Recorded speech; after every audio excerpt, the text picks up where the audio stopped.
What's the first thing that Mhm. happens when you get sued? So it depends on what state you're in. If you're in Florida, we have a statutory framework that has to be followed. So before you can even file a lawsuit, there are several steps that the attorney who will be bringing a lawsuit on behalf of the patient or the family members has to get through. They have to send a letter that sets forth what they believe occurred that was negligent to whoever, if Is it's to the clinic, the physician directly, if it's a solo physician, or the hospital. So they will serve the pre-suit letter mm, that outlines what they believe happened and how that caused whatever the injuries are. And that letter has to be accompanied by a corroborating affidavit of an expert who is in the same or substantially similar specialty as you are. So if the lawsuit is against a primary care physician, the accompanying affidavit has to be from a primary care physician versus an internal medicine physician. If a lawsuit is against a cardiologist, you need a cardiologist to corroborate what your position is and what you believe the physician did wrong. so basically it's we're suing you and here's why, and we've got an expert in your area that's agreeing with us or confirming this. Correct. And it doesn't have to be in your area. In Florida, the expert can be anywhere. So as I long as guess I they, meant like your specialty when I said your it. specialty. Yeah, and it Correct. could be anywhere in the country. Correct. Exactly. And so then they have 90-day time period within which you do an investigation. So the other side, the physician's attorney or the risk management has an opportunity to complete an investigation of the claims. And during that process, there is the physician's team will hire corroborating expert or an expert to look at the allegations, to review the medical records, and to give opinions as to whether or not they believe the physician was in fact, breached the standard of care in causing those injuries. Sometimes you need two separate physician experts. If the standard of care issue is different from causation, right? There's two specialties involved. So sometimes you have more than one expert to corroborate the physician's position that there was no breach in the standard of care, that they were not negligent, or that they did not cause the injury. And during that 90-day process in Florida, we exchange informal discovery in the forms of questions. So you ask questions of the patient gets to ask you questions. There's usually unsworn statements that are done, which is just parties get together, there's a court reporter, they ask the physician questions about what happened, what they did, why they did it. And then the physician's lawyer will also do the same with the patient or the patient's family members to figure out exactly what the claims are going to be, what the damages are, how is the patient doing now? Is the patient going to claim that they had some communication with the physician that makes this physician look bad? You know what I mean? Things that you may not necessarily glean from the letter, the pre-suit letter that sets forth what the patient thinks you did wrong. And the from corroborating affidavit, there could be additional information that the patient has that's not going to be identified in that letter and in the affidavit. So you want to find that out before a lawsuit happens. And then the framework, every state is different, but in Florida, you could either deny the pre-suit, which is what happens in most cases. You could make an offer to settle, or you could agree to arbitrate the case. Once that 90-day period is done, then the patient can bring the lawsuit. But the patient in Florida cannot file a formal lawsuit until they engage Mhm. in this pre-suit investigatory period. Do most states have that pre-trial or pre-lawsuit stuff? Pre-suit, a lot of Pre-suit. them do. Yeah, but I also know there are states that don't. And that's where you hear stories of a physician having dinner with their family for Thanksgiving, and there's a knock on the door, and there's a process server who's like, Dr. Jones, I'm so sorry, right? And you get served. And they're like, oh my gosh, what just happened? That's And they feel like, garbage. yeah, but that's what happens a I lot. know. So it's like, and then what ends up happening, and this is something I want to mention, a physician skips this lawsuit, right?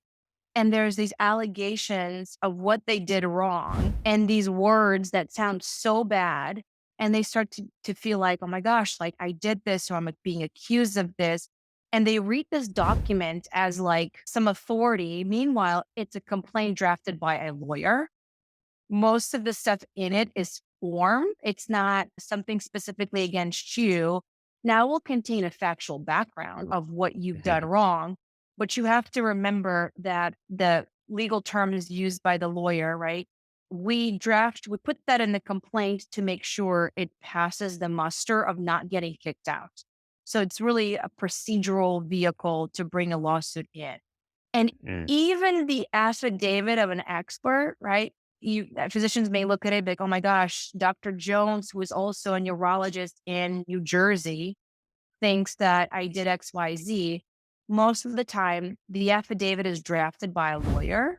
Now it's done with the assistance of the expert based on their opinions, but it's drafted by a lawyer. One comment that I have for lots of physicians is don't think of it as this document that was prepared by a colleague of yours, right? It mm. has to be framed in a certain way to pass the legal muster. So don't take it personally. Yeah, I imagine I'd take it personally just because it's like it would be designed to do that. And the other thing too is the person writing it is also getting paid, but it's like they're Mhm, on the team of the person filing mhm. the lawsuit. Oh, So it's yeah. like the other team. It's not like the police. That's the other thing. I think there's maybe this conception it's like a neutral party or it's already been reviewed by the court or whatever. I mean, even in the states where there's no pretrial thing, like Mhm. how do they file a lawsuit? Can they just like straight up sue anybody or? Yeah, I think in states that I can't give it legal advice or Yeah. even because I haven't researched this for every state, but basically they just file a lawsuit, just like you would in a car accident case. Their But lawsuit it's gets it's filed. not that difficult. I guess what I'm trying to say is it's not that difficult to file a lawsuit. It's not. No, I mean, you Right. just file a lawsuit. You have to pay a filing fee. You prepare that you draft the complaint.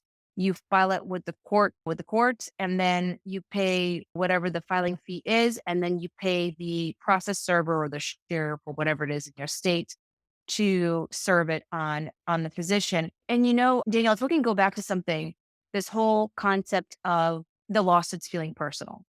And I 100% understand why it would, right? If I got sued, I'd imagine that it would be very personal. Never have been, knock on wood, but I'm sure it would be very personal. So I don't fault physicians for feeling that way. The words of wisdom that I would have is that if you can overcome that feeling and if you can work through it and if you could make it not personal, that's going to help you succeed in your lawsuit. Now, when I say succeed, I don't mean 100% winning the lawsuit. When I say succeed, what I mean is the way that it affects you, the way that the lawsuit, which is a very lengthy marathon of a process, the way it affects you on a personal level as a human, as a parent, as a son or daughter, as a professional, and as the way it affects how you view yourself, how you Mhm. view who you are as a physician, how you view your abilities, how you start thinking about what you want from your future. What I see with physicians is this tendency when a lawsuit happens, and because it's so long, it wears you down. In the beginning, you're maybe like, it's fine. But as the years roll by, and every time you get that email from your lawyer or your Uh-huh. risk manager, and you got to be prepped for your deposition, and then your deposition gets canceled, and you got to be re prepped again, and you have to go to trial, and it gets continued, then you got to go to trial again, it wears on physicians, right? And if they never overcome that feeling of treating it as personal, it's going to wear on you more. And it's a toxic feeling that permeates every fiber of your existence. And it's going to, whether you realize it or not, it's going to affect every aspect of your life. And some of the work that I've been doing with physicians on the coaching side is helping them, overcome that so they don't get to it, so they can get through that. But you don't need a coach. Once again, you can go to a But a friend, a coach might colleague. be good. I Yeah. mean, that might be a fantastic time when you're at a point in life where it's like turning point. You could go one Yeah. way or the other. A coach Absolutely. I would say a coach would be excellent. That's the time if you haven't worked with a Yeah. coach to work with a coach. Yeah, I agree. Having somebody objective that has knowledge in how lawsuits roll out and different stages of lawsuits and what it causes can be Yeah. very helpful.